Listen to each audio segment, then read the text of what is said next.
جن کے پاس ایک سفارش ہو نا، ایک سفارش، خاندان کا کوئی منسٹر ہو جائے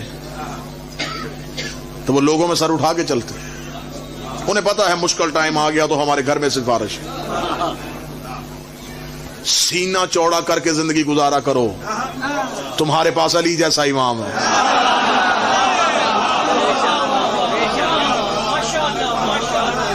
لوگوں کے پاس معافی کی ایک بھی دلیل نہیں، ہمارے پاس ایسے ایسے باب الحوائج ہیں۔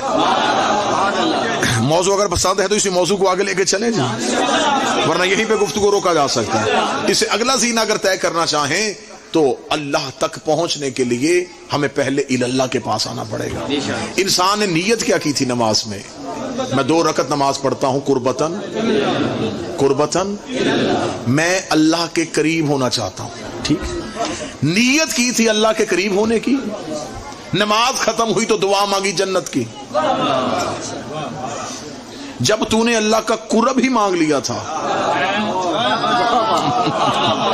کوئی ایک بندہ ہو جو سطر کی قیمت ادا کرے، جب تم نے اللہ کا قرب ہی مانگ لیا تھا تو پھر جنت کی حیثیت کیا رہ گئی؟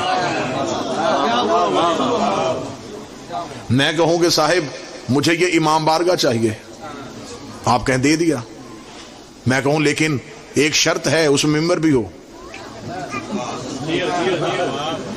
تو ممبر تو ہے امام بارگاہ کی زینت۔ جب تم نے قرب پروردگار مانگ لیا تھا تو پھر جنت کون سی ایسی جنت ہے جو اللہ کے قرب کے علاوہ ہے؟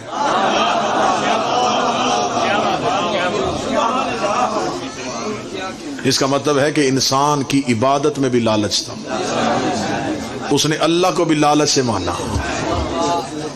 کیونکہ وہ خالق انسان ہے نا، وہ انسان کی فطرت سے واقف ہے، اسے پتا ہے یہ بغیر لالچ کے کچھ نہیں کرتا۔ فقیر نے کہا تھا نا، مفلس جو اپنے تن کی قبا بیچ رہا ہے، وائز بھی تو ممبر پہ دعا بیچ رہا ہے۔ دونوں کو ہے درپیش مسائل اپنے شکم کے، وہ اپنی خودی یا اپنا خدا بیچ رہا ہے۔ یعنی کہ حضرت انسان نے اللہ کو بھی مانا ہے تو لالچ میں۔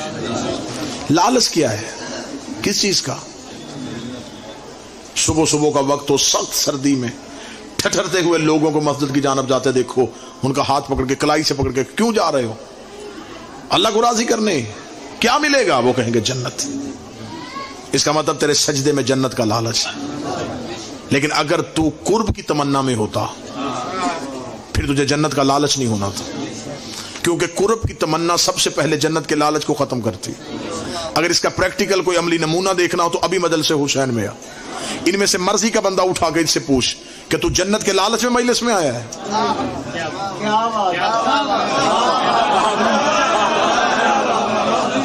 ایک لمحے کے لیے آپ کے ذہن تھوڑے پیچھے رہے، مسجد کی صفوں میں جنت کا لالچ ہے، شبیر کے گھر میں نہیں، اس لیے کہ شبیر نے اپنے عزادار کو قرب عطا کر دیا۔ جو حسین کے پہلو میں آ جائے پھر اسے جنت کچھ بھی نظر نہیں آتی۔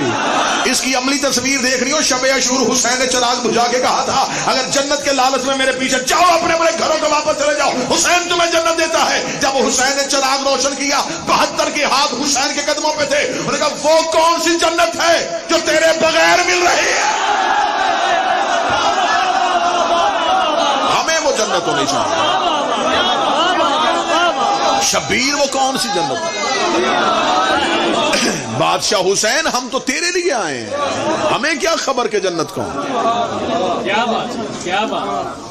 جنت ایک نہیں، جنت 5 ہیں، 5 کا ذکر اللہ نے قرآن میں کیا۔ عدن اور ہے، خلد اور ہے، ماوا اور ہے، جنت نعیم اور ہے۔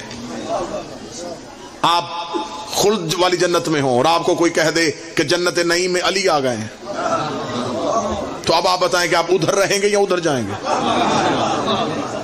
آپ تو جنت میں رہ کے بھی کہیں گے میرے مالک اس جنت میں بھیج جہاں علی رہتے ہیں۔ اس کا مطلب ہماری جنت وہی ہے جہاں علی رہتے ہیں۔